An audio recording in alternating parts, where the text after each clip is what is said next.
So, welcome back everyone to our C++ programming lecture. So today in our 7th programming lecture, what are we going to discuss about today? So let's check.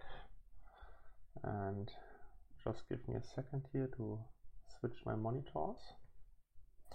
All right, now I got confused myself. So before we come to the topics of today, maybe let's talk about some common mistakes that quite a few of you did in the last exercise sheet really.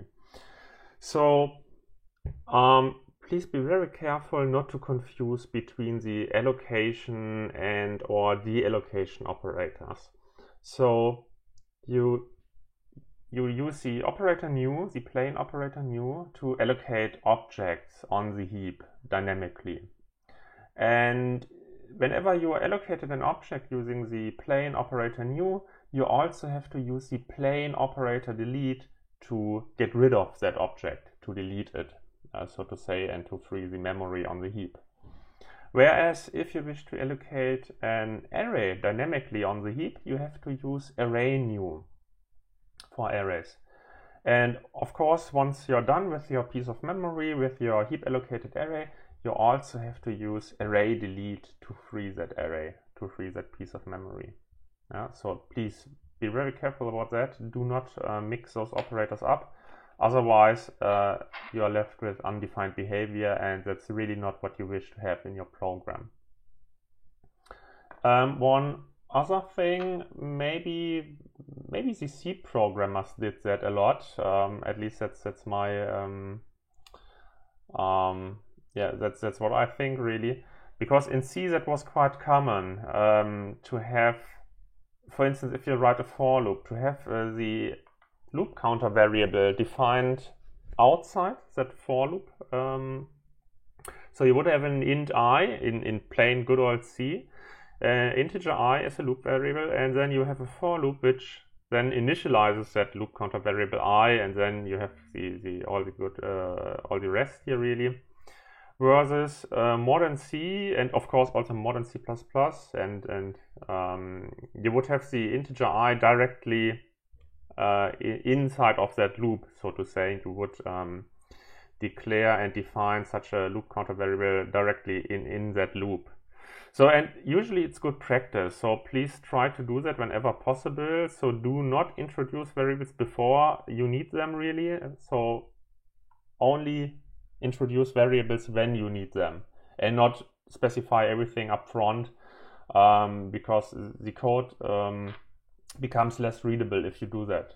So usually it's better to introduce variables whenever you need them, and not earlier really. But also a problem which was also quite common is index out of bounds, especially in the sorting algorithm. So whenever you create a vector or some similar structure, or just also build an array, and you iterate over that array, I mean, the loop indices here are great. Those are good. I mean, from 0 till I smaller than v.size here. So I mean, we always count from 0 till or to n-1, so that's perfectly fine.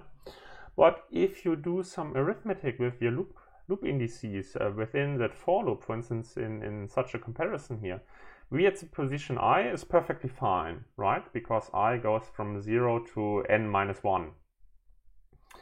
But if you do some further computations with the loop index here, like I plus 1, so you have to be aware of that this I plus 1 exceeds the bounds of that array, because I runs up to n-1, and if you add 1, you run to n.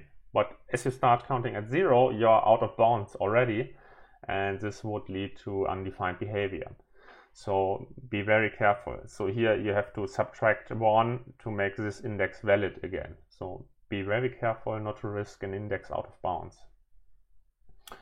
Also, people confused the .size member function with the size of operator of the programming language.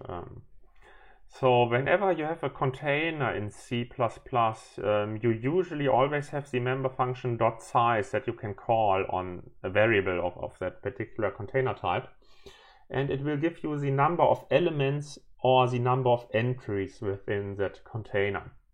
So for instance, here we have that vector variable v. And if we call the member function size on that vector variable v, it gives us the number of elements stored in that vector, which in our case here are 3, because 1, 2, 3, I mean we have 3 elements in that vector. Whereas on the other hand, size of gives us the number of bytes that's required, that are required to store a variable of that type. So if you, for instance, use size of and you give it a type, size of always expects a type, and then it will give you the size in bytes of that data type that is required to hold a variable of that type in memory. So if you give that size of an integer, for instance, int as a type, usually on most modern platforms it will give you 4 bytes as an answer, so it will give you 4. And if you have some user-defined data types, it's the number of the individual elements. And so I mean, each data member of a user-defined type also has a type. And then if you give size of a user-defined type, it's just the sum of all the individual number of bytes. But size of does not give you the number of elements, so that's also very important to note. And then also we have pointer arithmetic. This is particularly interesting if you use arrays. So if you wish to create an integer array, you would do the following. So you have a pointer to an integer where you store the pointer that you get from operator new. Then here you use the array new to allocate an array of 10 integers on the heap, and you store the address to the first element in that array pointer here. And then you can access the individual elements or the individual values stored in that chunk of memory by using the squared brackets operator on that pointer. So this thing here will automatically dereference the pointer, the array pointer, and it will give you the value of the first integer stored in that array. So, and then you can, for instance, write the integer literal 42 at this place in memory here, really. Also, you could use this alternative here. You could also use array +1, which would in fact write to the second position in that array. So again, we start at 0, and this would be +1, so the second position. And array +1 gives you an address, so the address of the second position, so to say. And then if you want to access the value, you have to dereference that pointer by using the asterisk symbol here. And this lets you access the value, and then you can, for instance, again write 42 into that memory location here. And if you're done, really, you can use array delete to get rid of the chunk of memory that you allocated on the heap. And again, use array delete because you allocated with array new. But rather than using this pointer arithmetic stuff here, I would recommend to use the squared brackets operator, which does both in one step, or at least it's syntactically cleaner, the more clean way. So prefer the squared brackets operator instead of doing a pointer arithmetic and then dereference yourself. I mean, this is just easier to read and easier to write. Also, when you need to implement copy and move, the copy and move assignment operator for your own custom user-defined type that uses dynamic memory allocation, be aware that if you implement the copy and move assignment, that the variables have already been allocated, and also that the memory on the heap has already been allocated, really. So that means if you then need to steal some data or copy some data, and your own heap memory is not sufficient at this point in time, and thus you can't reuse it really, you have to delete it first before you then allocate more memory that is large enough to fit the data that you need to copy. That's very important. All right, so that would be it on common mistakes here. So then today we're going to talk about the preprocessor of C and C++. We also talk about templates and how templates can be used to write more generic code. We will talk about variadic function arguments, so that is functions that can receive an arbitrary number of arguments. Sometimes that's quite useful to have. We will also talk about functors or function objects, and at last we will talk about lambda functions. So let's see how it goes. Let's start talking about the C++ and C preprocessor. So if you recall the directives, the preprocessor directives, starting with the hashtag symbol, everything that starts with that symbol is basically a directive for the preprocessor, and the preprocessor will do some work according to the respective directive.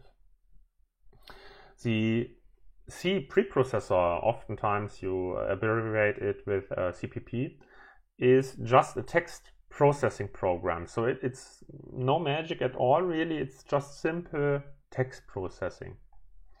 And it's called preprocessor because it processes the program text before the compiler gets it.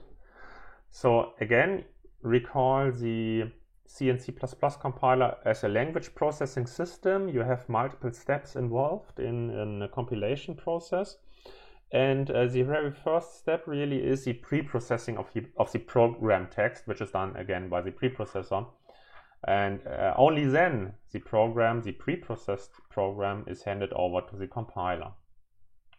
So it's of course very, very powerful because you can do some stuff before the compiler gets the program code and compiles it. But it's also really a great opportunity to introduce really subtle bugs. So we will have some example in this lecture here.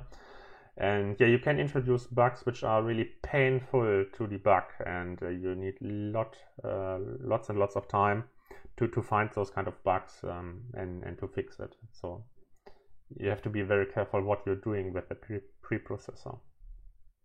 So my recommendation, of course, at this point already is do not overuse and also do not misuse the preprocessor because it can lead to dangerous bugs. Also in modern C++, you only really need it in rare cases. So C++ nowadays has better mechanisms to replace the preprocessor. So of course you need to use the preprocessor for all the include mechanisms, so with the include files and all that good stuff. But other than that, you should be very careful and not over or misuse it. All right, that's what I said. So you need the preprocessor still to organize your files in header and implementation files, of course. How does it usually work? So again, we have the separation into header files and implementation files. So in your header file, you declare everything. So you might have some type declarations in that header file. You might have some declarations of free functions in that header file. And then you have a corresponding implementation file which includes the header. So therefore you know all the declarations in the implementation file.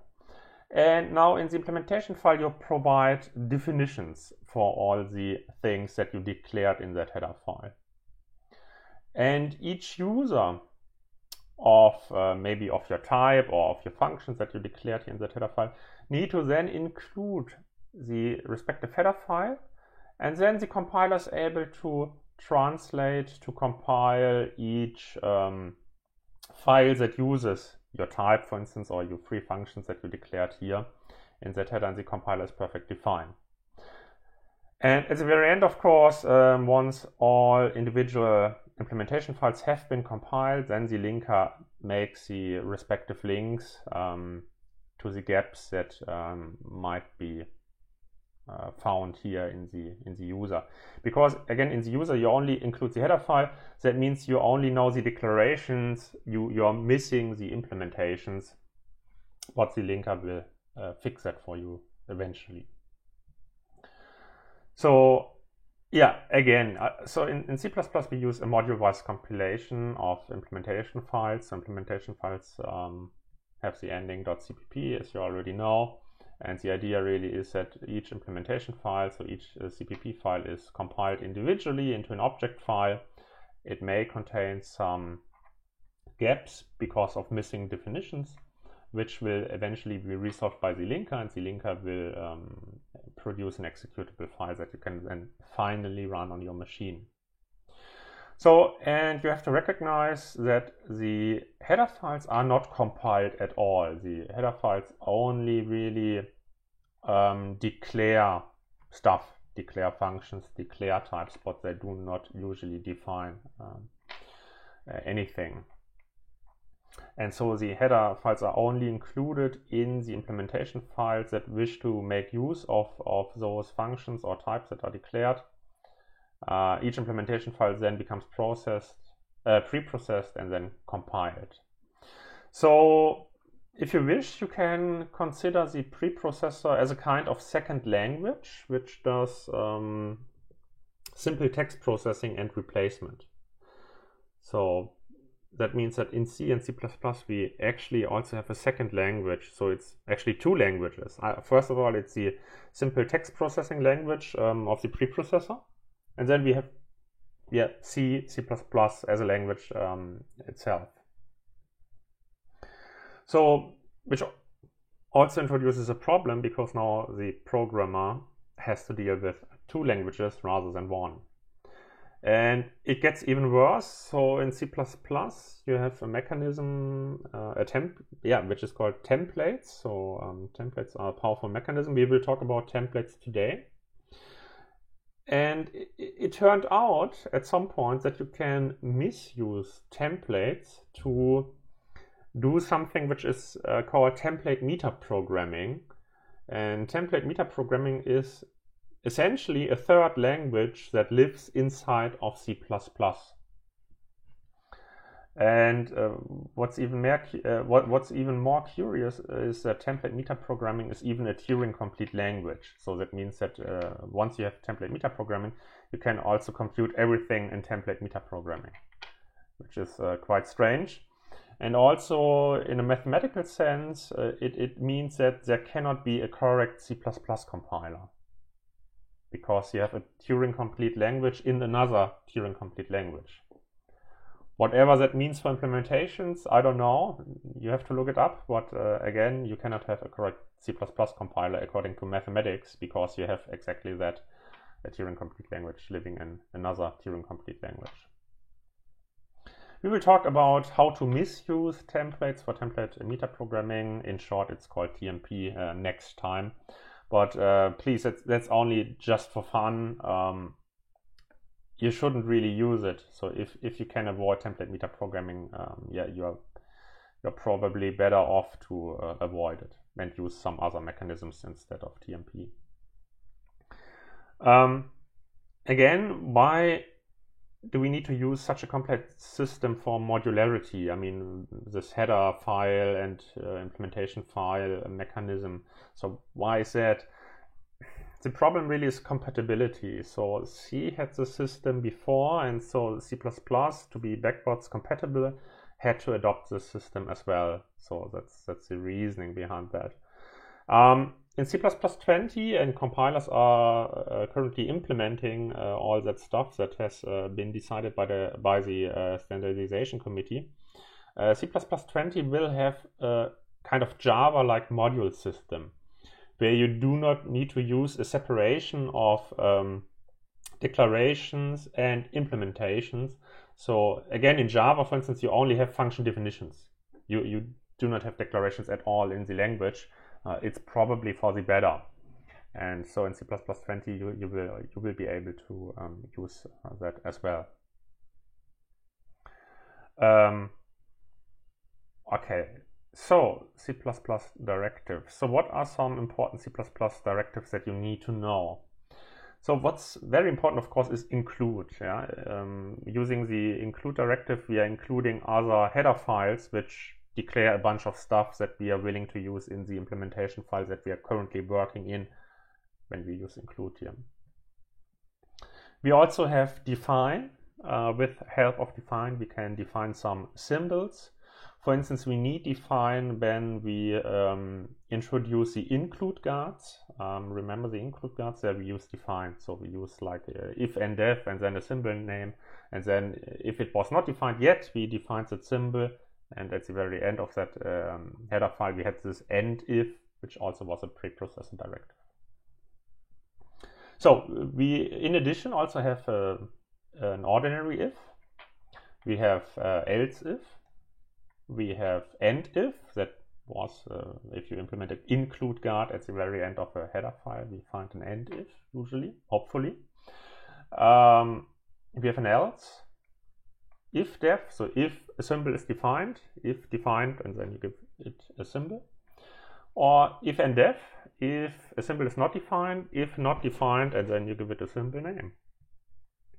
And here, then you have hashtag, so to say.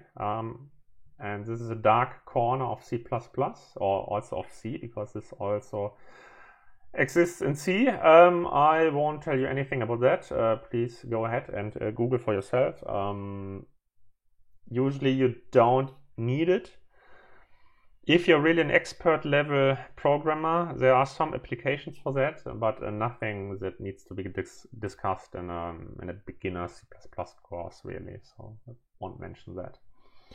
And with help of the preprocessor, you can also realize and implement variadic function arguments, also known as C-style var args, and those use macros as well.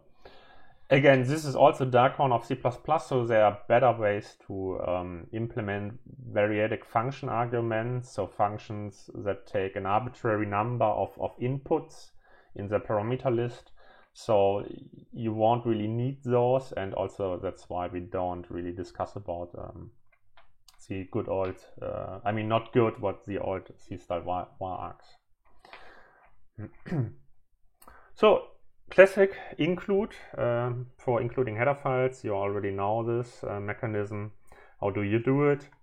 For instance, if you need some stuff from IOStream, like the cout variable, the global cout variable, you use include IOStream, and then this IOStream declares the cout variable, and then you can use cout in your program and print something to the character output stream, for instance. You can also use define to define symbols. Let's maybe have an example. So what you could do is, again, just have include IOStream to have cout and all that good stuff. And then you could go ahead and define value to be 10. What is value, first of all? Value is just a symbol. Value is what you would call a symbol, and you define that symbol value to be 10. And 10 really is textual 10, so whatever that means. It's just a plain text. It doesn't have any types whatsoever. So that's also one major problem of the preprocessor. The preprocessor just does text processing. It doesn't know about types or anything. So that's one of the problems, really. And what you can now do is you can really cout the symbol value. And what happens here is, if the program, this piece of program, is preprocessed, what happens? So first of all, the preprocessor goes ahead and looks for the IOStream file on your system, and it just copies and pastes the contents of that IOStream file into that program at this position here, at this place. And then it defines the symbol value to be 10. And in all subsequent occurrences of that symbol value, it will replace this symbol here with the text that follows the symbol, so 10. So after pre-processing, this line would comprise cout, and what do you see out? 10. And what is 10? Yeah, 10 is text, but then it's interpreted as an integer literal. Okay, so you would print the integer literal 10 to the command line by what you just do text processing. The preprocessor just does text processing.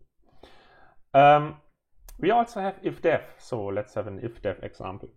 So what you could also do is you can define a symbol without any replacement. So you can just have a symbol Linux and it just exists. And then you can check. So if the symbol Linux is defined, then you see out Linux. Else if Windows, the symbol Windows is defined, then you see out Windows. Else if the symbol Mac is defined, you see out Mac. And in any other case, you print something else to the character output stream here. And then you end your if, really, your if branches. And you return 0.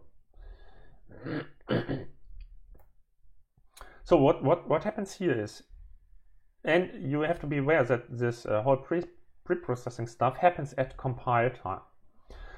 So again, what happens? The preprocessor now modifies your text. It copies the contents of IO stream at this place here. Then it defines a symbol Linux. And then, yeah, it can use the symbol Linux that you defined here at all subsequent occurrences. So the preprocessor now checks ifdef Linux, and yes, the symbol Linux is defined because we just did it a few lines in the above. And that means that this line, cout Linux, will remain in your program, and all the other lines here, which are in those branches, in those preprocessor branches, all those lines here, cout Windows, cout Mac, cout something else, all those lines are removed from your program. They're completely removed by the preprocessor. And then, after preprocessing, the compiler gets your preprocessed program, and the preprocessed program only really contains cout Linux, and all those lines have been removed by the preprocessor. So, and then the compiler compiles that piece of program, and the program, once you run it, it will print Linux every single time. Because, yeah, again, this all happens at compile time statically. You can also use a different way to define a symbol. So you not only can use the define directive, but you can also tell the compiler directly as a parameter. So what you can do is you can, no matter if you're using G++ or Clang++ or whatnot, you can use the compiler switch -D. And -D lets you define a symbol, a preprocessor symbol. So for instance, you can compile that test program. So imagine this piece of code here is contained in a file which is called test.cpp. You can tell the compiler within the command line -D, and then you give it the symbol name Mac in this case. And then, yeah, the compiler will call the preprocessor, and then after the preprocessor has run, it will compile the program, and it will eventually produce an executable binary which you can run. And then the program only prints Mac. Why is that? Because you have defined the symbol Mac. And that means that everything else here is really cut out of the program, and because you have defined Mac now, it will only print Mac, because this line is the only line that remains in your preprocessed program. If you don't do that, if you just have this line here, it will continue to produce Linux as an output. There's also the compiler switch -U, which lets you undefine symbols. So you would also be able to undefine a symbol, and that just removes the symbol and it's not known, which also means you can't use it really in your in your program code. And again, on your system there exists a program called CPP, which is the C preprocessor.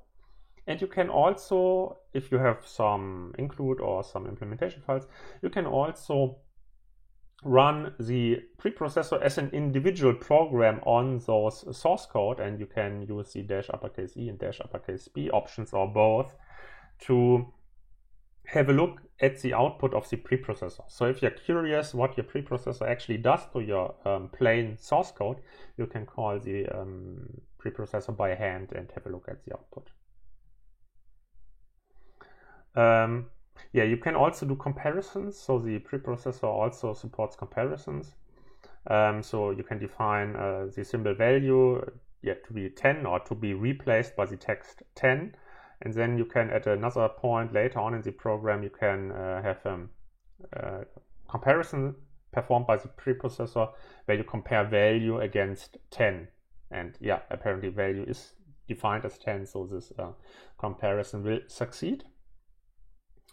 Which is this line of code will remain after preprocessing, and this line here will be cut out by the preprocessor. Okay, that would be one thing, one opportunity how to use the preprocessor. And with the preprocessor, you can introduce something which is called software product lines. So what is a software product line? So if you use if def, else if, else, and all that good if stuff, you can introduce software product lines. Again, what is that? Software product lines can be, using the preprocessor can be maintained within the same code base.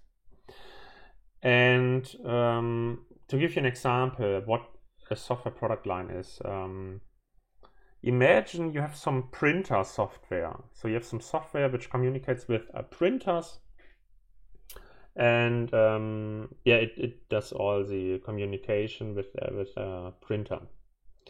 But maybe some printers are different from another printer, and that is what you can then do is you can have different symbols according to all the printers you wish to support.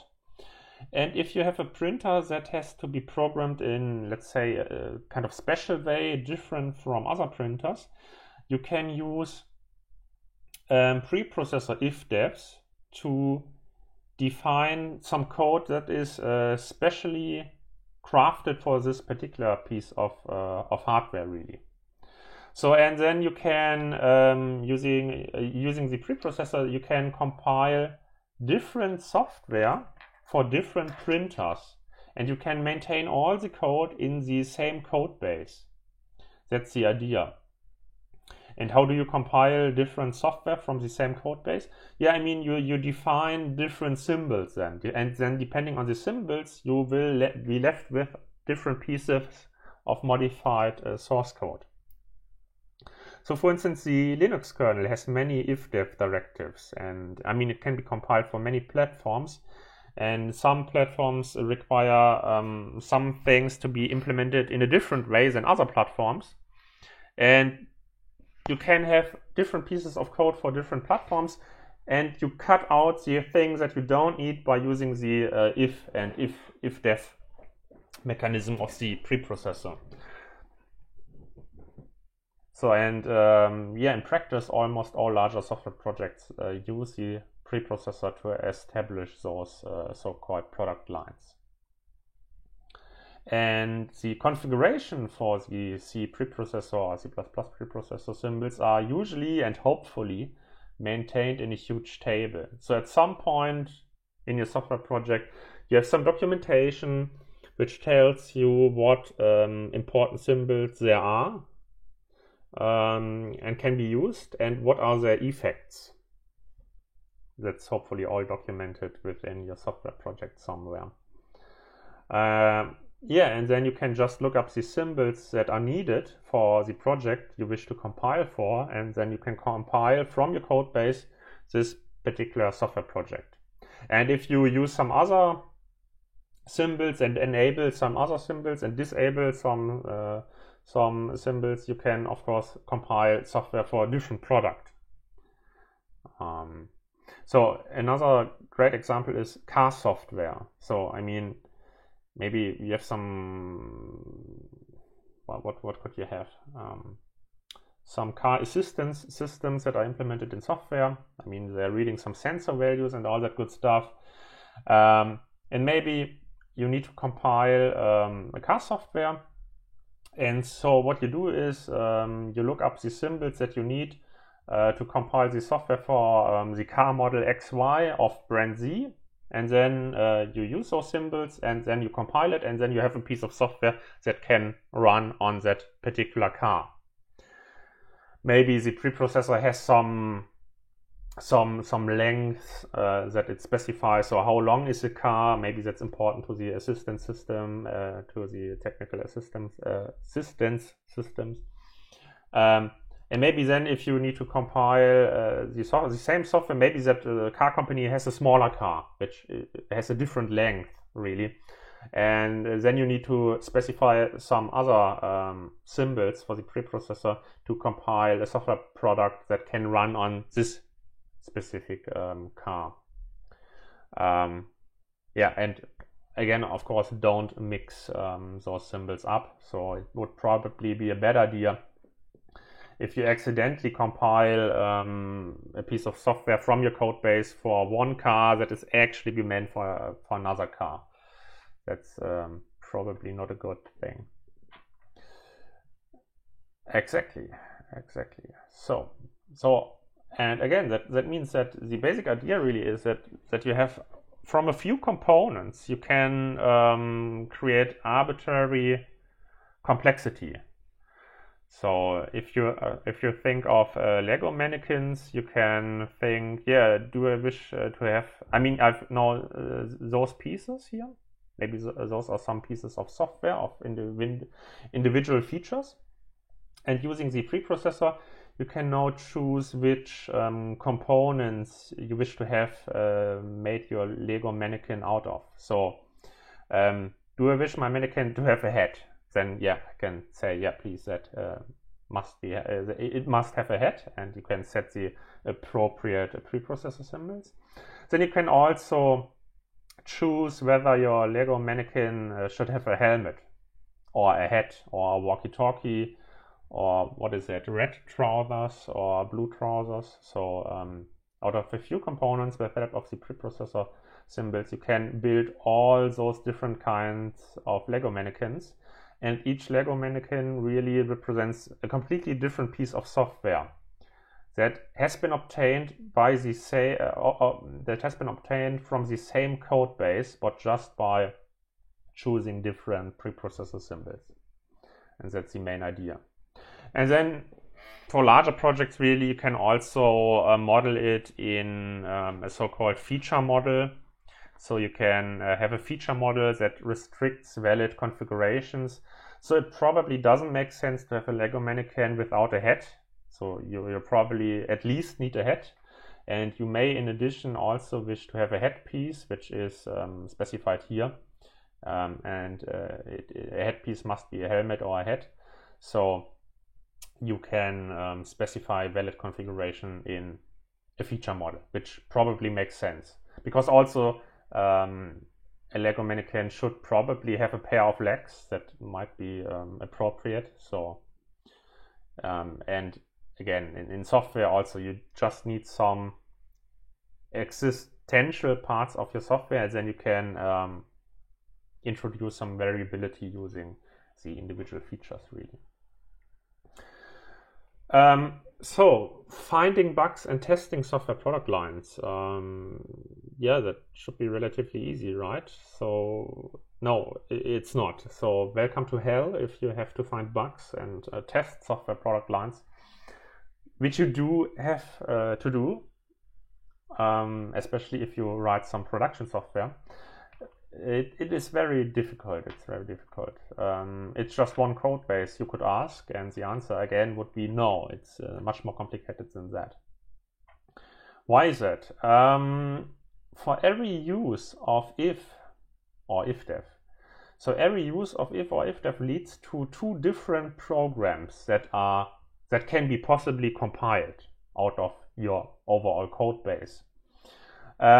Because, why is that? You can obtain one program that contains the code inside that if, and you can obtain one program that does not contain the code inside that if, so that has been cut out by the preprocessor. So, and that also means that you have 2 to the power of n different versions of your program. So if you have a code base and if you have a preprocessor if in it, you have 2 different versions of your program. And n is the number of preprocessor ifs in your program. And as you probably already noticed right now, so you have some exponential growth, some exponential variability, which can get you into huge trouble, because from one code base you can now compile exponentially many individual programs, really. So what does it mean? It's like if you need to find bugs, or also if you need to test software product lines, it's like finding a needle in the haystack. Yeah. Maybe also to give you another idea, so the number of ifdefs in OpenSSL are probably around 391 different features that you can enable with the preprocessor, which leads to 5 times 10 to the 117th combinations. So a huge amount of combinations. So the number is almost unimaginable. So to give you an idea, in the observable universe, we have roughly 10 to the 80 atoms. And in OpenSSL, it has this number of combinations. So more combinations than atoms in the universe, which is quite a lot, I guess. And you cannot test all of those combinations. So, okay, that's very important to note. The preprocessor not only lets you define symbols and lets you define features using if else and all the good stuff. You can also use macros using the C preprocessor. So what is a macro and how do you write one and use it? Let's just do it. So a macro behaves similar to a function, but you have to be aware that it is not a function. So it's just a macro that can expand. So here we define a factorial macro. So factorial is again just a symbol, and it receives, so to say, 2 parameters, x and r. So a macro can also receive parameters. And then you can specify with what code this factorial xr should be replaced then by your preprocessor. And so you have a space, and after that space you have the program text that the macro should be replaced with. And here we have an open parenthesis. Then we set r to 1, whatever r is. Hopefully it's a variable, but you don't know. You can't know because it's just simple text processing. Then we have a while loop where it is checked if x, and hopefully x again is an integer of some sort, is greater than 0. If it is, then we have r times equal x, and then we have minus minus x, so we decrement x. And then we have an closing curly brace. Okay, so why do we have those backslashes here? So the thing is that you can only define macros or symbols. So if you use a preprocessor define, you only really can write it all in one line. It must be one line. And if you have a backslash here, this basically tells you, please do not do an end line character here. So it's those backslashes here are just for readability. So that in fact means that this all is one line of code. But to make it more readable, we tell explicitly here, please don't do a new line. It's basically to avoid the end line character. It's the end of line, obviously. but by using the backslash here, we can have it anyways in multiple lines to make it just more readable. Because if you would write that piece of code just in one line, it would be pretty much not understandable. So, and how could you use such a macro? You could use it like that. So you have an integer I, which you set to 5. Then you have a result value, which you don't initialize yet. And then you call factor. You're not calling it. You're just unexpanding it because it's a macro. So again, the preprocessor handles this line. You can use the macro factorial here. You can give it two input parameters, I and result. And then you can print whatever result then contains at the very end. And then if you just call the preprocessor by hand, the macro will expand to the following. This is what your code looks like after preprocessing. And then after it has been preprocessed here, so this piece of code is then handed over to the compiler, and then the compiler will eventually compile it and produce an executable binary. So it's just an expansion. It's not a function call. That's very important to know, to note. And again, please do not abuse macros for function inlining. So you rarely need those macros anymore, but I wanted to show you just for completeness. But if you wish to inline a function, just use the inline keyword, and then the compiler will do it on its own. You don't have to use the macro preprocessor macro. This can really lead to subtle bugs, as I will present to you on the next few slides, or on one of the next few slides. One major problem really is that the compiler only sees the expanded macro, so this one here. But you as a programmer, you only see the unexpanded macro, so on the right and on the left hand side here really. And you see those codes are different. So what the compiler sees and what you see is somewhat different, and this is the problem here really. And also one other problem I already mentioned is that type information is completely missing, which also can cause errors and bugs in your program. If you wish to inline a function, don't use macro, use the inline keyword instead and let the compiler do it for you. So macros gone wrong can lead to very subtle bugs. Let's have an example.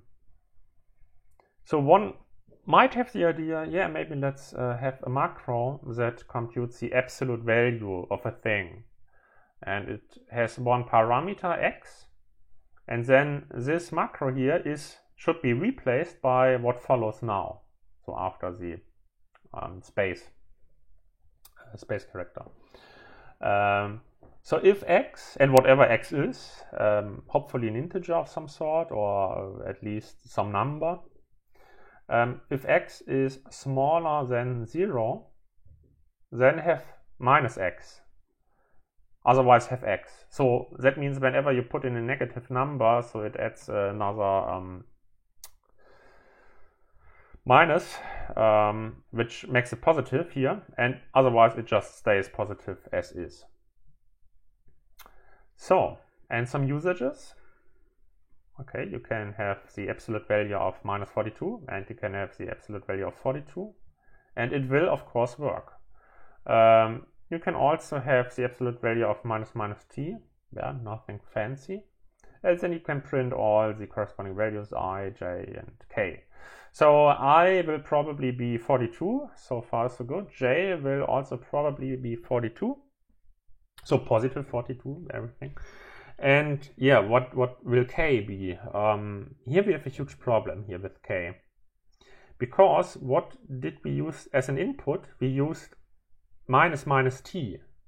Minus t is basically increment the value of t. So this minus is the decrement, I'm sorry.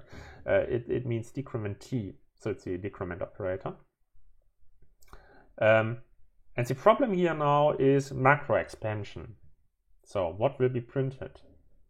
It will be printed 42, 42, and 8.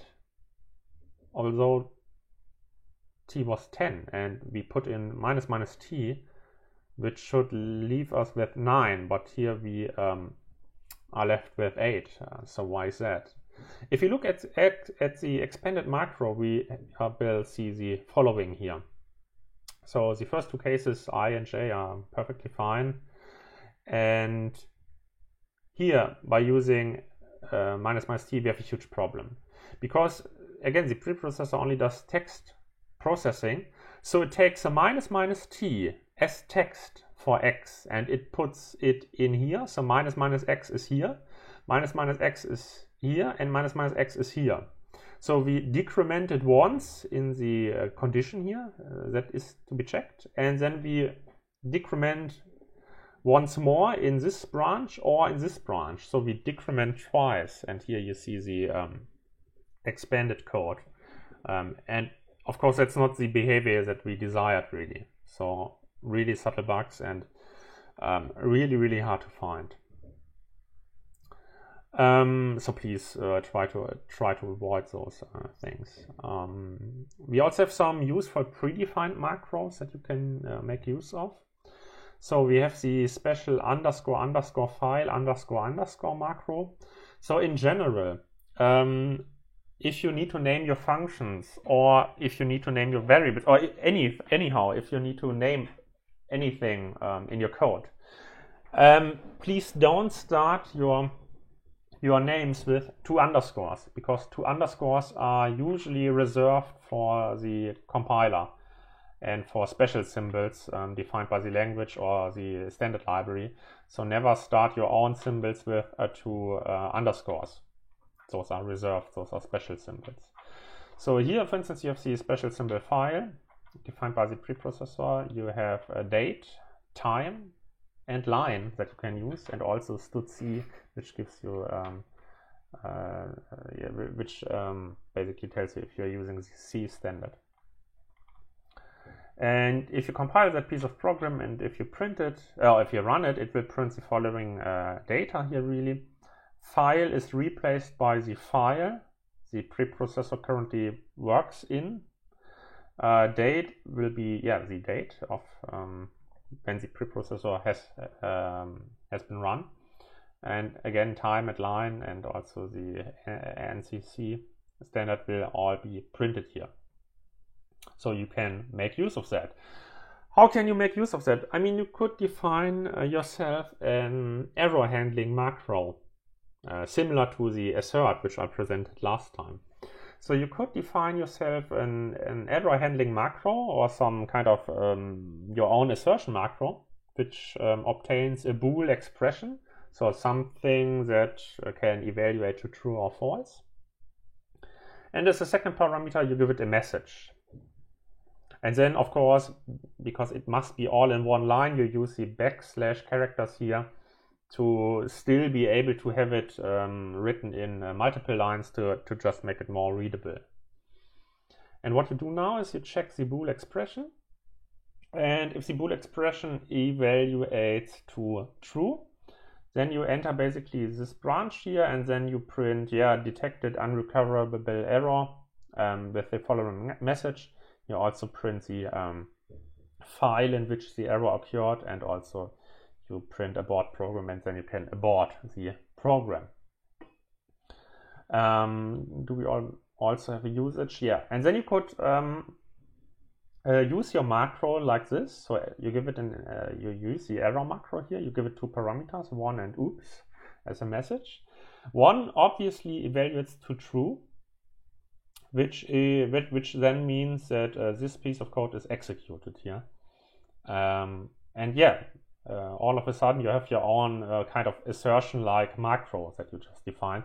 So this line here will be replaced by this piece of code at the position here.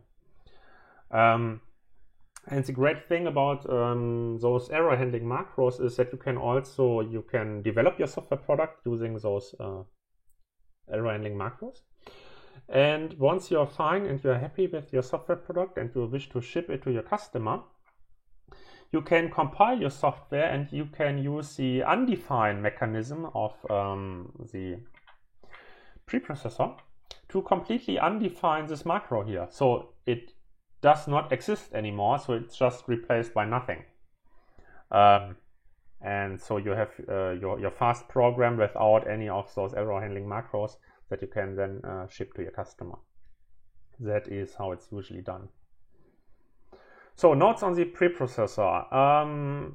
Include mechanism is of course completely fine. So you have a header file and then you have some include guards and then some declarations in your header file. In the implementation file you include stuff from your header files, and you can also provide then implementations for those declarations, and so it's perfectly fine. But other than that, please try to avoid the preprocessor as much as possible. That is my advice. All right, so that should be it on the preprocessor. Now let's talk about templates.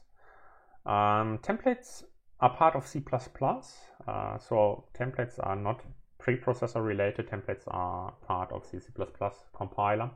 And templates allow for abstraction from a concrete type. C doesn't have that mechanism, so that's a great thing about C++. C++ has templates, which are quite powerful. I already mentioned that, yeah, they're handled by the compiler itself. And which also means that the compiler can use the type system to detect errors as early as possible. So that's great news. The template system of the compiler makes use of the type system to check errors.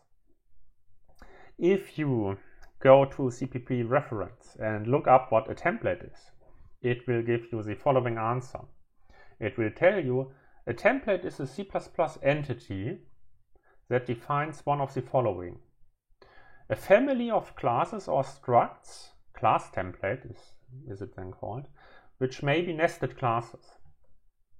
A family of functions, function template, which may be member functions. An alias to a family of types, so an alias template, or a family of variables called variable template.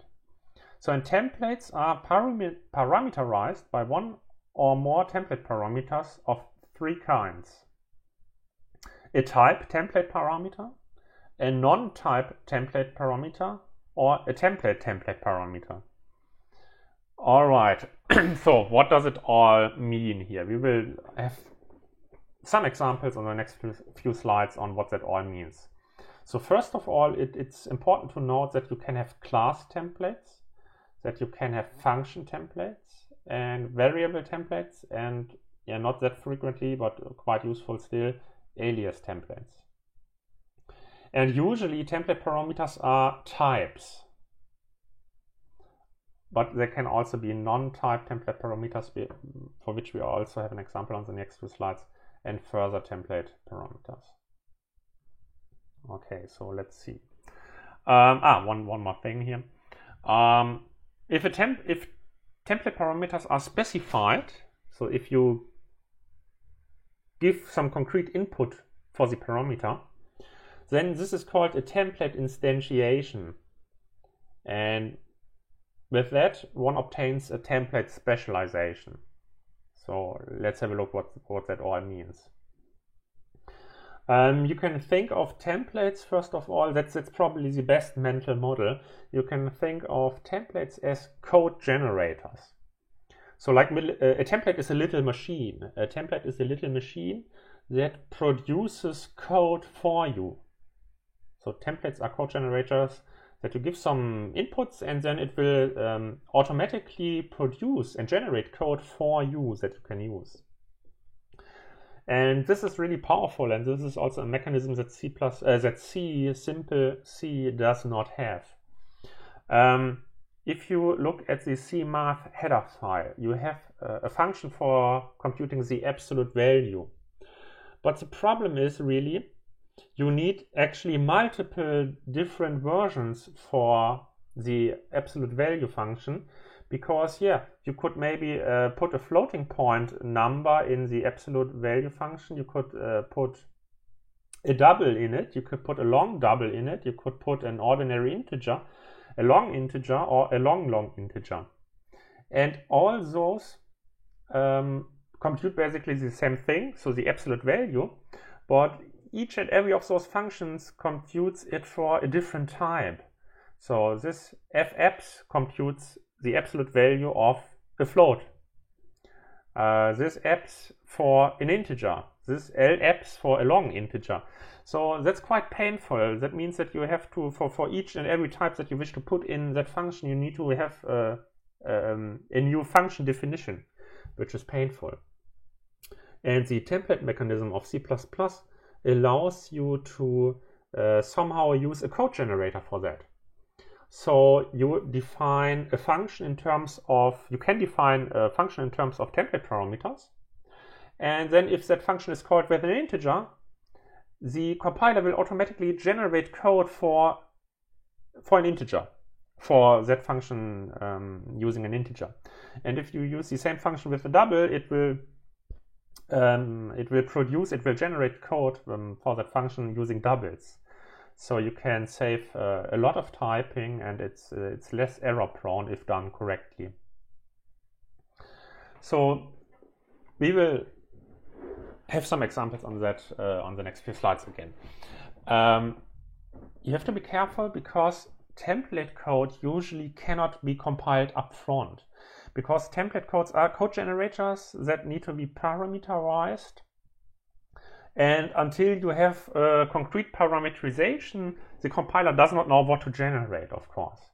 And that also means, that you first of all need to provide concrete parameters such that the compiler knows what to generate. And usually that also means, because template code usually cannot be compiled, you need to put it in a header file.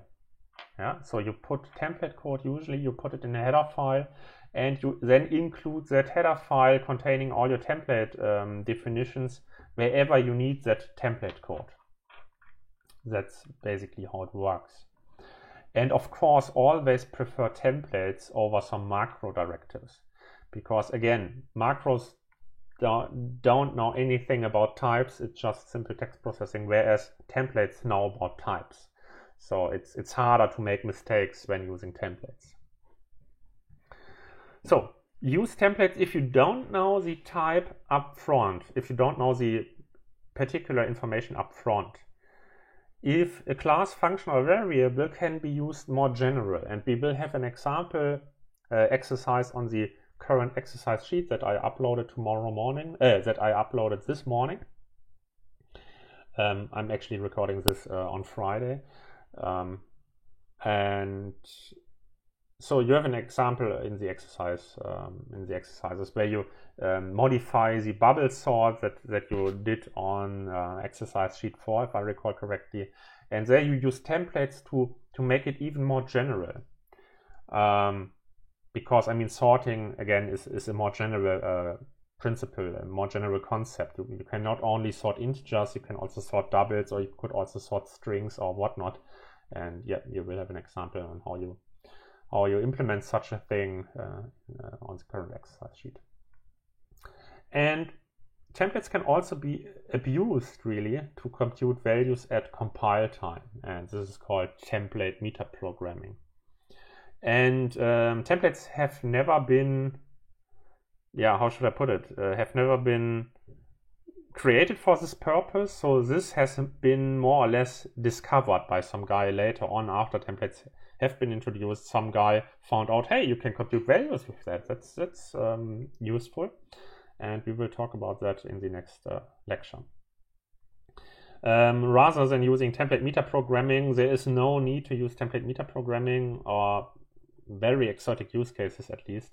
So since C++ 11 or 14, you can almost always use const expression functions to replace template metaprogramming, which makes code much more readable and much nicer looking. So let's talk about class and function templates. What you can do now is you can have a struct tuple. And as the name suggests, you may wish to store two variables, two pieces of data in that tuple type. And if you wish to store to values of arbitrary type, and you do not wish to specify right away what type those are, you can use templates. So in order to use a class template, you would use the keyword template here right before of your struct or class. Even though it's a struct, it would still be called a class template. So if you wish to introduce a class template, you would use the keyword template. And then template in Angular brackets here, you specify an argument list. And you specify, here in this case, you specify two types. By using type name A, type name B, you basically say, yeah, this should be a class template which receives as parameter two types. Okay? Which I refer to as A and B in this case. And what you can then do is you can use A and B as if there were ordinary types. But A and B are basically type placeholders, so to say. It's like a placeholder. So you can, for instance, have one data member first of type A, and A is not yet specified, it's just a parameter.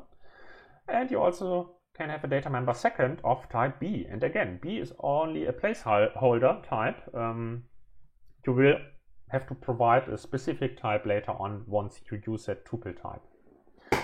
You can also have a constructor which receives as arguments two variables, A of type uppercase A, B of type uppercase B, and you can initialize your data members with those parameters of the constructor's parameter list here.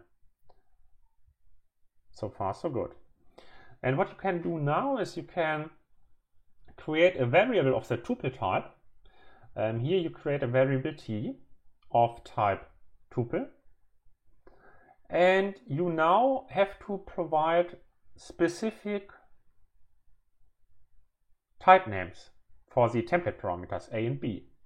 Here you say, yeah, the first template parameter A should be an int, and the second template parameter B should be a string.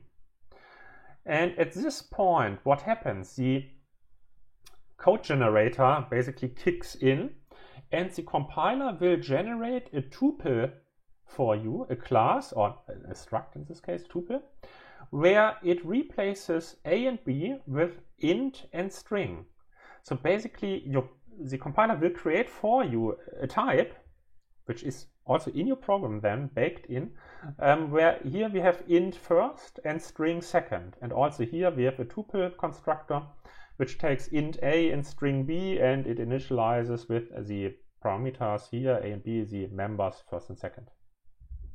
So once you provide concrete template arguments, the compiler generates the code on the fly and replaces A and B with the concrete types.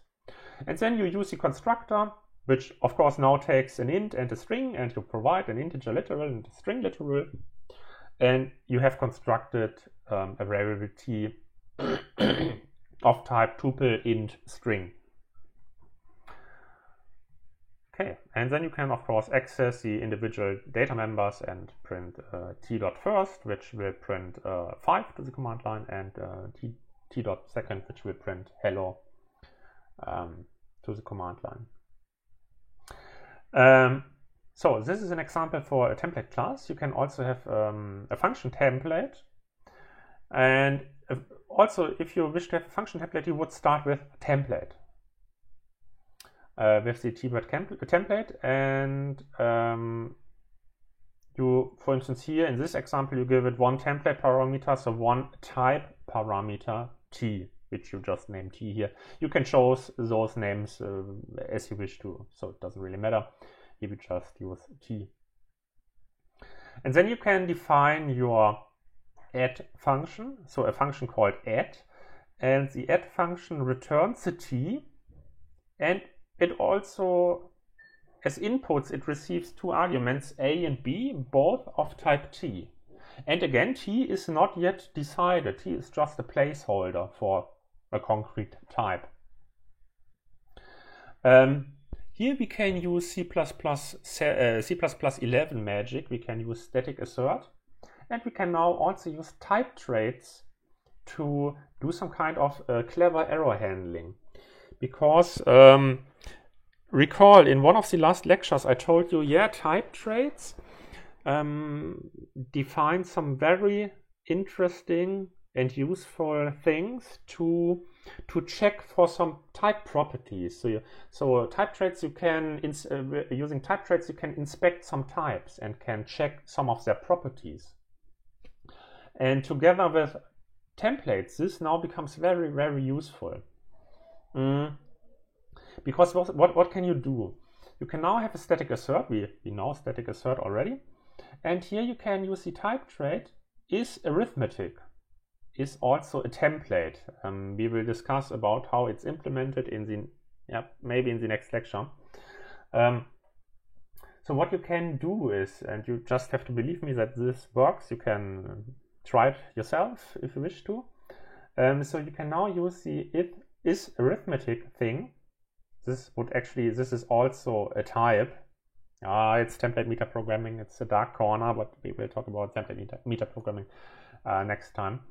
And you give it a type that you wish to check, and then you access the value. And this expression here will give you true or false, basically.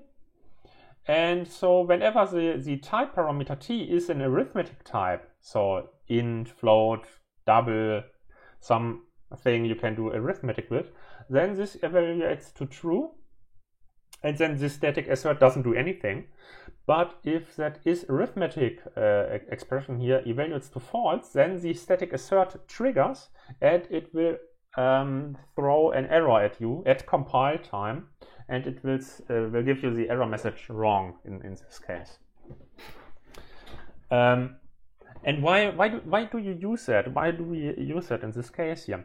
So a template parameter is just a placeholder for a concrete type, but it can of course be any type. And by using static assert and those type traits, we can restrict the allowed types for that parameter, so to say. And so again, if we have an arithmetic type t, then everything is fine. We just continue. And we implement the add function by just using a plus b, and a and b must be some arithmetic type. And we restrict ourselves here by using the static assert because it probably only really makes sense to add up some numbers. I mean, sure, you could also add up two strings, but that might not be very intuitive. And it probably does not make sense to add up two tuples or such things, which is why we restrict ourselves. But you don't have to do that. You can also just, I don't care about error handling, or to make it more safe to use, you could also leave that static assert, and then a user can really put in every type possible, but then you may get a compiler error at this point because the operator plus is not defined on every type. Because if you would put in two tuple variables here to the add function, I mean, the tuple variable does not provide addition operator plus. It doesn't provide an implementation for that. And then your compiler would complain, would throw an error at you. So I know lots of inputs here. You just have to get your head around that. But it's not that difficult really in practice after you have used that mechanisms sometimes. So how can you use the add function now? Again, you just give it a concrete parameter, in this case int, and at this point what the compiler does, the compiler takes this function template add, and it will create a specific version for int. So it will generate a specific version of the add function for int.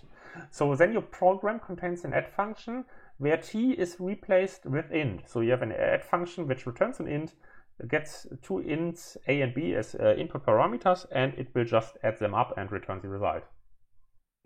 And you can of course use that function add and give it two parameters a and b, 5 and 5. It will add up those integers, and the result will probably be 10.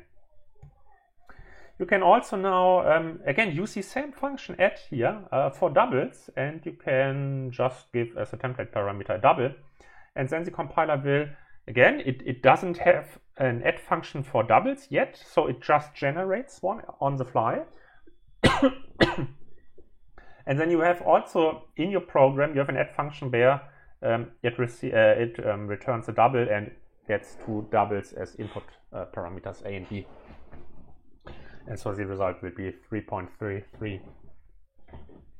What you can also do in some places, on some occasions, you can also leave the template parameter.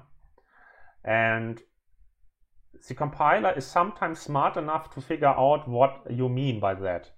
So the compiler is sometimes able to figure out the template parameter for you, which saves you some typing.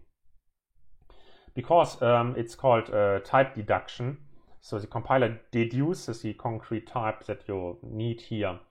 How does it do? How does the compiler do that? I mean, the compiler looks at the type input parameters, 3.33 and 4.44. Both of them are floating point numbers. And the compiler standard for floating point numbers is double type, data type double. So the compiler will deduce that, yeah, we need an add function here for doubles because t, a and b, t is double here, is used as a double here. So the compiler will again will generate a version of the add function for double. But in this second usage here, it won't generate the code for double again because it has already done so at this place here. So the compiler generates functions according to the type parameters, but it only really does it once. Yeah, it only makes sense. So we the compiler has already generated an add function for doubles at this point, and it can just reuse the add function for doubles at this point. So you can, of course, then print the results. What does it mean? So templates are code generators. The program will contain one tuple type, namely the tuple type instantiated for int and string. And it will contain two different versions of the add function, one for int and one for double. All right. All right. You can also have not only a type as a parameter for a template, you can also have a variable template where you put in a value as an input to the template mechanism. So what you can do with that, for instance, is it allows you to craft your own safe static array type.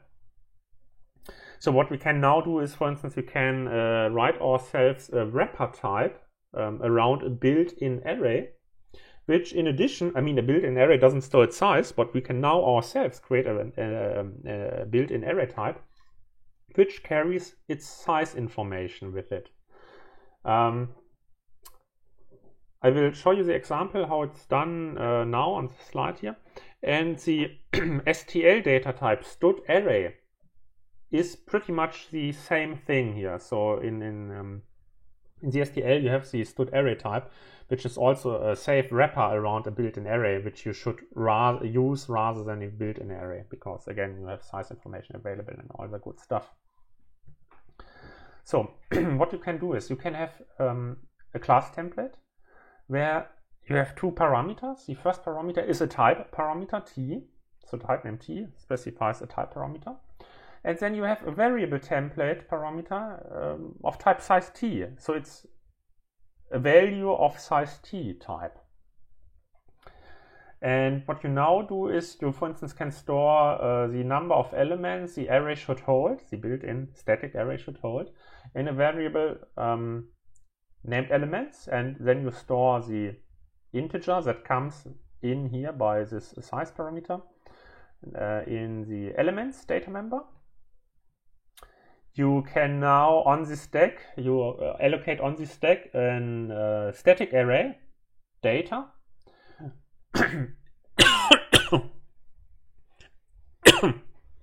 of type t. And how many places, how many values should that array of type t hold, should be able to hold? S variables, because S then is your number of variables you wish to have in that array. And then of course you can have some constructors. You can have a constructor that does nothing. So really, it really just allocates memory on the stack. You can also have an array where you give an initial value of type t, and then you fill in all the places in the array with the initial value. So you can do it with a for loop, of course, but you could also use in the header algorithm there exists the function fill, which receives 2 pointer arguments, and then it fills everything in between up with that initial value. For any details, please look up std_fill of the algorithm header. You can add a member function size, which just returns the number of elements, so which you store here, of course, as a data member. And then you can also overload operator squared brackets, such that you can use your own safe array type similarly to the built-in array type. So again, you overload squared brackets operator here, and then access the data at position IDX and return a reference to that place. Also here, observe that we use assert, such that we check if the index is valid. Otherwise, we would throw an error at runtime. And again, if we wish to ship our software finally, we can just using the do not debug macro or symbol, we can just turn off all the assertions. And then we can also overload the operator squared brackets for const variable of that type, myArray.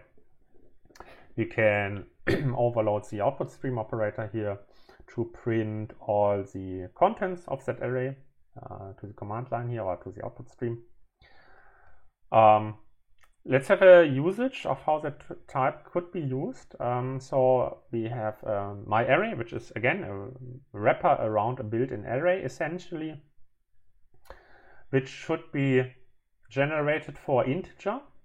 And so every t here is replaced by an integer by the compiler. So the compiler will generate a version of that type which has every t as an integer. And every occurrence of s is basically replaced by 10, the integer literal 10. So elements will be 10. Here we will have an array, an integer array data, which can hold 10 integers and all the good stuff. So the compiler generates the code and generates a built-in array which can hold 10 integers basically. And yeah, we have it as the variable a here. We can also now have we can also create an array which can hold 5 doubles. Then we would use this template parameterization, and then the compiler would go ahead and create another type, myArray, where t is replaced by double and s is replaced by 5. And then here at this point, the all values are initialized to 1.11 in the second line here. And then we can print a and b, and it will call the this operator here, and it will just print all the contents to the correct output stream.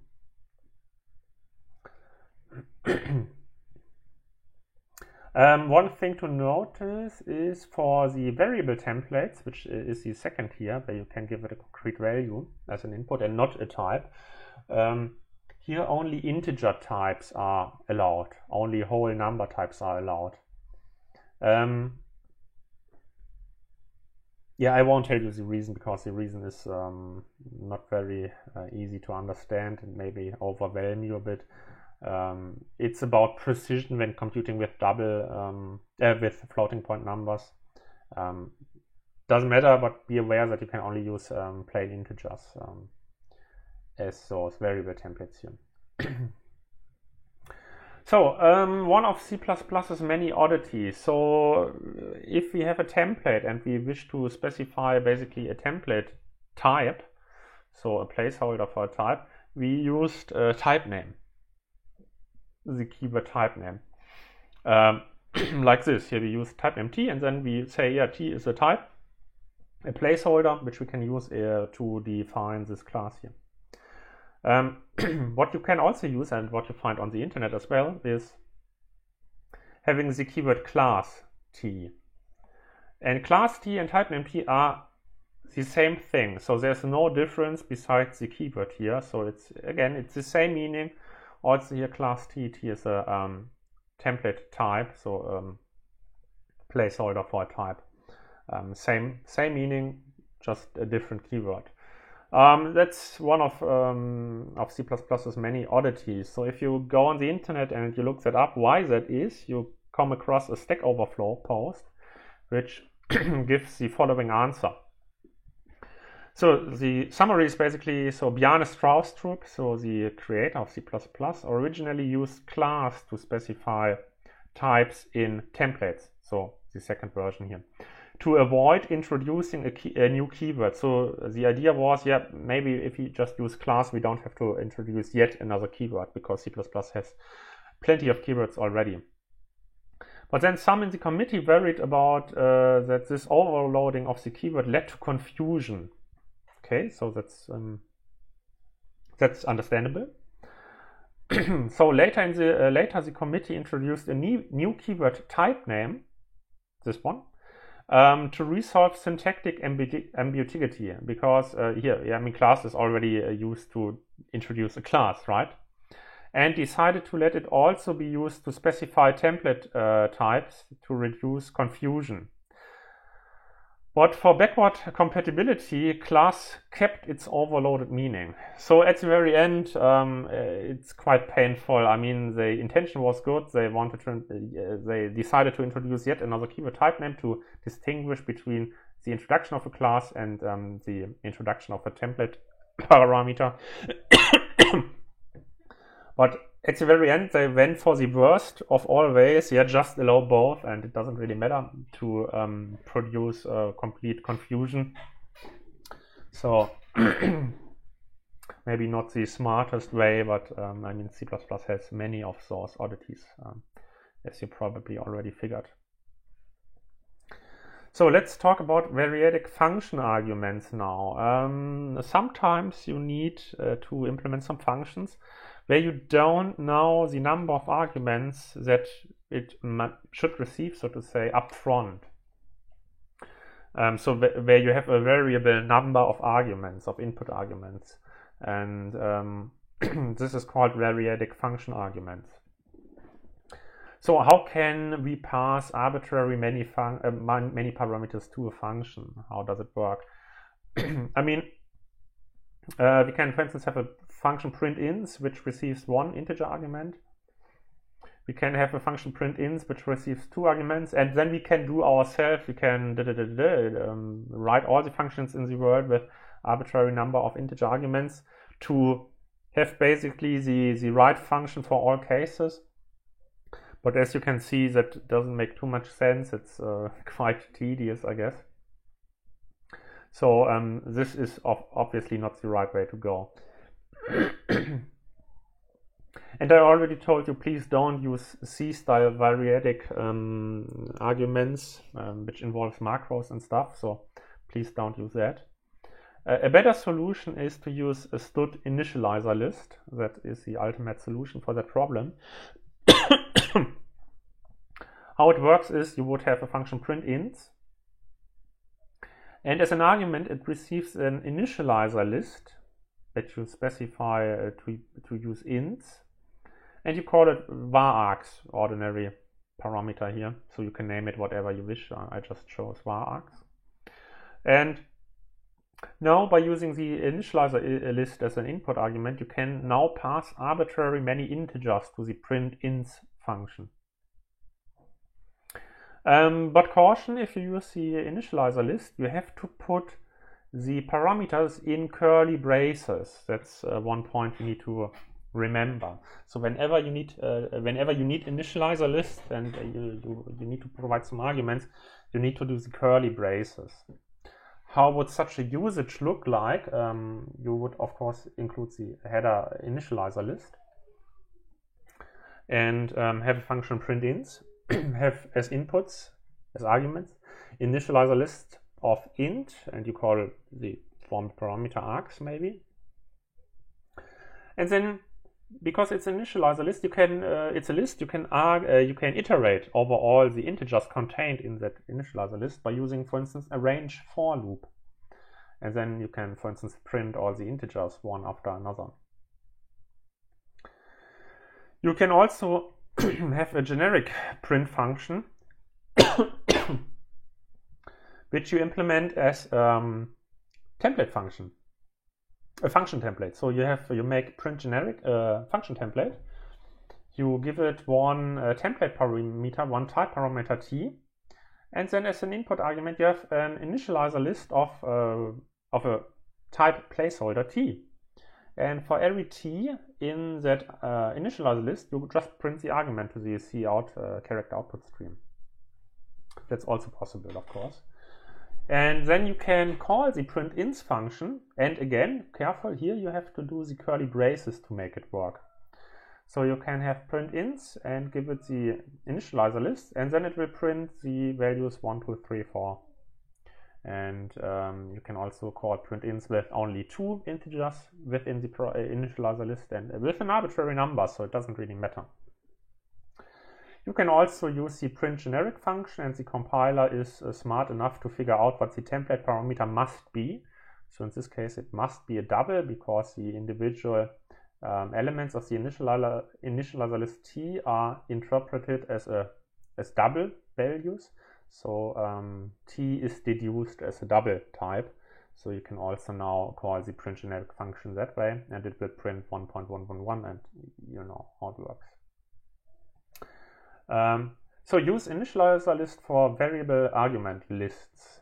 And this is pretty much the cleanest way to achieve this kind of flexibility if you ever need that. Another way is possible, of course, you see style var args. Again, please don't use it. It's hard to read, hard to understand, hard to write. Next time I also show you some variadic arguments when you have variadic arguments of different types. Here you have a variable number of input arguments, but all of the same type. So here it's all integers, here it's all integers, here it's all doubles.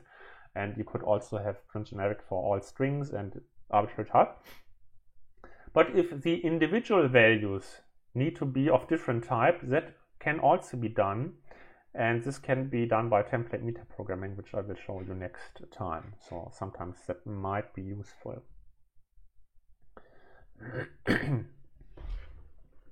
So we are now almost done for today. Let's briefly talk about function objects or functors. And then at the very end, we will talk about lambda functions and how to use and write lambda functions. So functors. What is a functor? A functor is a class or a struct that implements the call operator. So operator and then parenthesis is the call operator. So you can overload a call operator for a user-defined type, and then you can call variables of that user-defined type as if they were functions. And this has some very interesting use cases, which we will discuss about later on in one of the later lectures, but I wanted to show you the concept here at this point. So the function call operator is it. And a variable of that type can really be called like a function. And a functor is a function basically that stores variables, and data, so to say. So it's a function with state, a function object with state. And what you can do with it is you can, for instance, do wrap tasks into functors. So you can set up some tasks, you can model some tasks as function objects or functors. And whenever the time is right, you can call those tasks and kick them off and basically start elaborating on those tasks. And those function objects or functors really fit perfectly into the world of object-oriented programming and also multi-threading, about which we will talk later on in one of the later lectures. Let's have a concrete example for now on how you use such a thing. So you can, for instance, define yourself a type, a task, for instance, and give it some private data members, I and j. You can also now have some function which does some hard work. I mean, here we just have a simple example where we return the result of an addition of I and j. But you can also think, of course, that this could be an arbitrary, hard and complicated and time-consuming task, of course.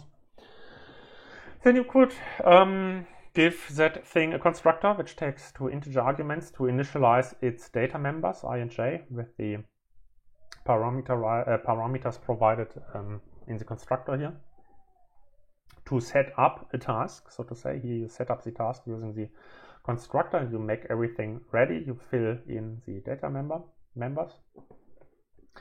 And then you can overload the call operator to, for instance, execute the hard work. So the call operator executes the do hard work function and returns whatever do hard work's result is as its own result. And the idea essentially is that you can set up a task, set it up, give it some data, 100 and 200. And so you have a task T, which is, which basically describes the task that needs to be done. And if you wish to start computing that task, you can then call it. You can call that variable in order to produce a result. And this is really, really interesting when you work with multiple threads or with some message passing programming and also object orientation. So we will have some more realistic examples later on. For now, that is probably enough to know about. Okay, at last, let's discuss about lambda functions today. They are not necessary, but quite useful and quite handy from time to time. So they are of some importance. So if you go to CPP reference and look up lambda functions, it will tell you a lambda function is an unnamed function object capable of capturing variables in scope. The syntax is one of the following, so you can choose what syntax you would use. You can have a capture list. So the lambda function can also capture some data from the outside, so to say. Because it's a function, it of course has a parameter list.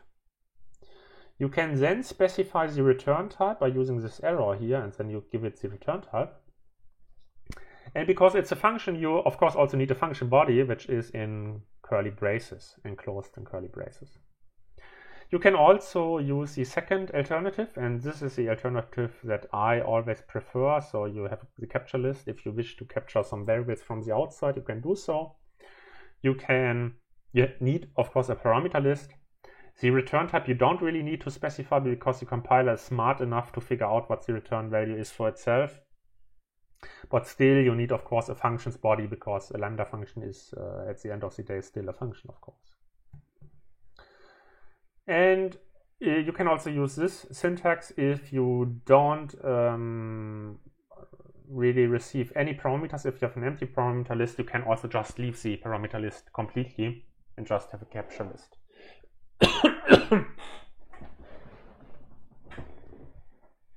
So what is a capture list, first of all? That might be interesting to you. A capture list is a comma-separated list of 0 or more captures that should be available within the function's body. You can, for instance, use that example here, capture A and B. Here the variable A is captured by value and the variable B is captured by reference. You can, for instance, also capture the this pointer by value. You can capture all automatic, that means all stack variables, by reference, by just using the ampersand. If you just use the equal sign here in the capture list, you capture all automatic variables, that is all stack variables, by value, and make them available in the lambda functions body. Or you can also have the empty capture list, which captures nothing really. So let's have some concrete examples, and you will figure out that it is not that hard really. So maybe let me give you some examples. let's have a function binary operation here, which returns an int. And as arguments, it receives two integers, a and b. And as a third argument, it receives a function. We discussed about function pointers last time, if I recall correctly, and I also presented to you the stud function type, which is defined in a functional in the STL. So the third argument of that function is a function f, which receives two integers as an argument, and it produces an integer as a result. So, and within the function binary operation, we just apply f to whatever n b is, and we return the result of that. So far, so good. Now, you can, as a parameter, not only you can give it a function, an existing function, but you can also give it a lambda function, and basically you can define the function in place whenever you need it, really. So you call the binary operation function, which we defined here, give it 2 and 3 as integer arguments a and b, and as a function you just give it a lambda function which you define here in place. So your lambda function doesn't capture anything, it receives two integer arguments a and b, so and also this matches the two integer arguments here. And as a result, you return an integer argument, and again, here the compiler is smart enough to infer the return value, so the return value is also an integer. And yeah, so this works. So you can give it, if a function is required, you can also give it a lambda function, which you define in place. Here's another example where you can have a lambda which multiplies those two numbers a and b. You can also define a lambda and store that lambda function in a variable. That also works. So you can have a variable of type, so the variable's name is f square. And you store, so it's of type function, and it receives one integer argument, and it returns one integer argument. And you see also here the signature matches. So we receive one integer argument, and the compiler infers that it also returns one integer argument, namely a times a is still an integer. And if that is too much to type here, you can also, of course, use the auto keyword and have a lambda function which you store in a variable f sub, and yeah, you say, yeah, the compiler figured out for yourself what the concrete type is. All right, and then you can, of course, also apply and call those functions here which you stored in those variables. So sometimes that's quite useful. All right, and now that you have templates, and now that you are aware of lambda functions, you can write fully generic functions, for which we have an example in the following. So what you can do now is you have a vector of integer v, which you initialize with the integers from 1 to 6. And then you can call the so-called for each function, which is defined in the header functional. And for each function, the for each function receives as parameters the vectors begin iterator and the vectors end iterator. Again, sorry, we will talk about iterators later on in one of the next lectures. It's just too much to have it all in one go.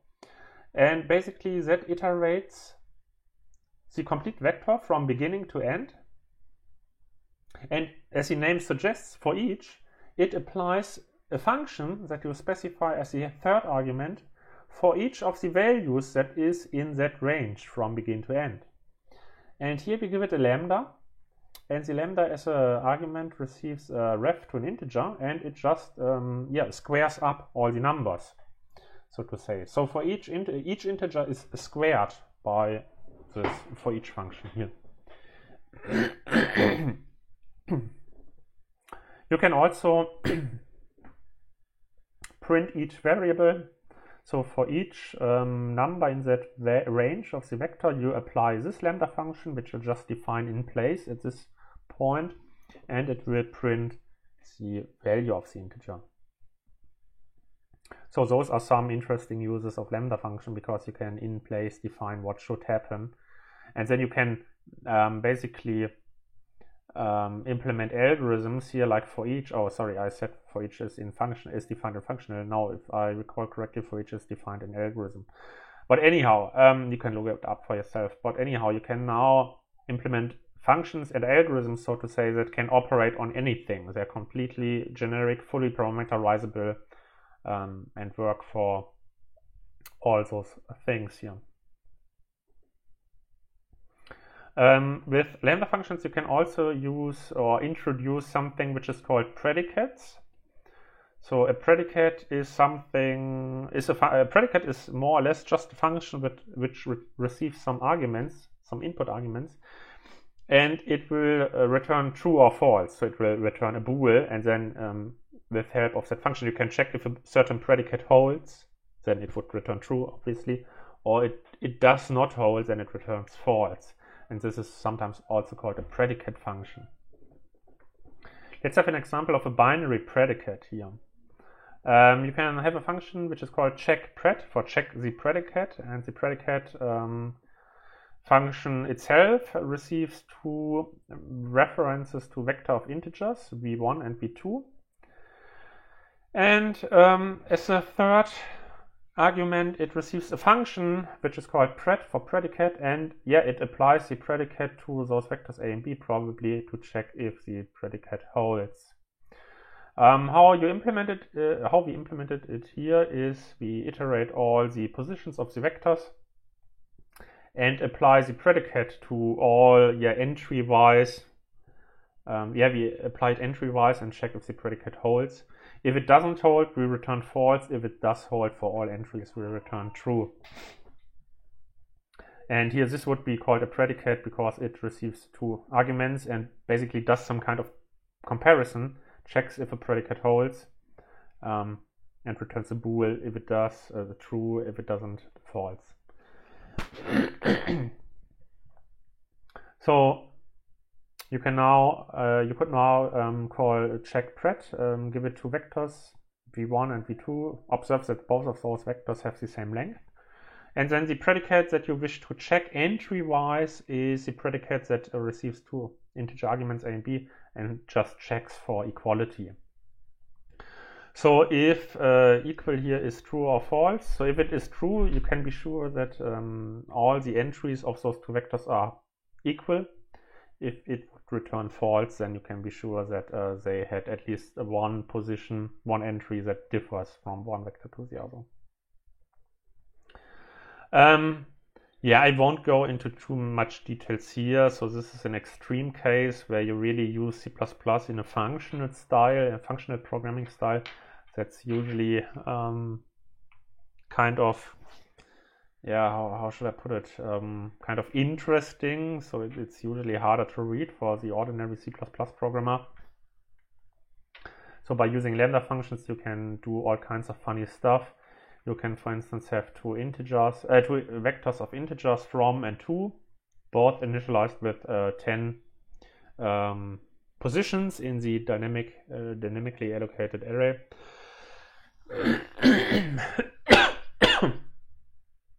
Pardon. You can then call the std_iota function, which is also defined in the STL.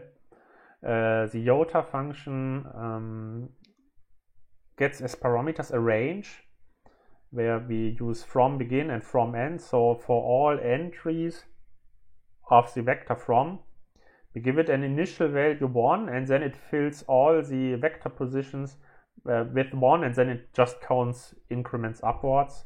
So here we have we initialized all the elements from 1 to 10. Then we have for each, where we just print everything which is contained in from, so from begin till from end. So this is the range that we specify here. We just give for each a lambda function which prints every single individual integer of that vector to the command line, to the character output stream. So you could write it that way. Although it doesn't feel really natural, but I mean, C++ pretty much doesn't care. It just works, of course. Here we can now define an epsilon, which we set to 5 for what follows. C++ also has an algorithm which is called std transform. Std transform, as arguments, it receives a range from begin and from end. So basically, for all elements of the from vector, we now transform it and apply a lambda function to it. So for all elements of the from vector,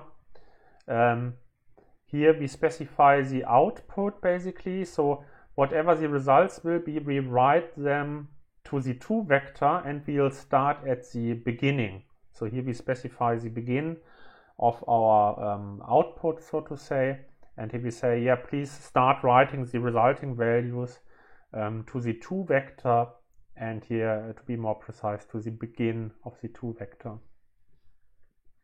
As a fourth parameter, we specify a lambda function which should be applied for each and every element in that range specified from begin to from end.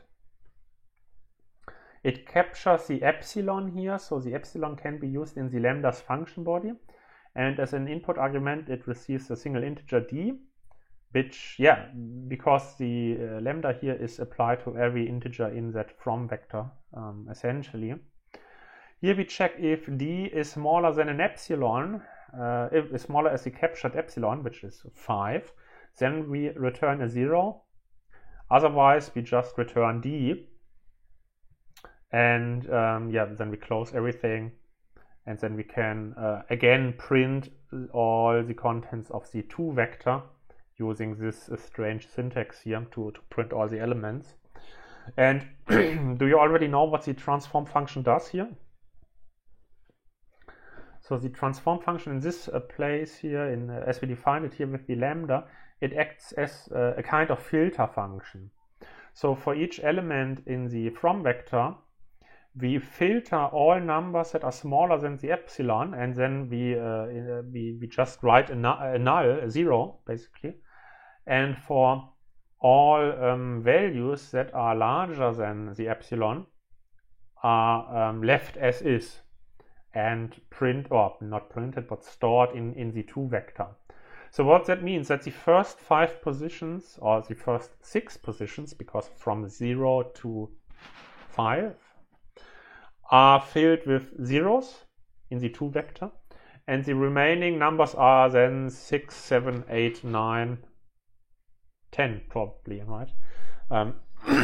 So you can check the code for yourself and see what it prints, but it basically filters some stuff.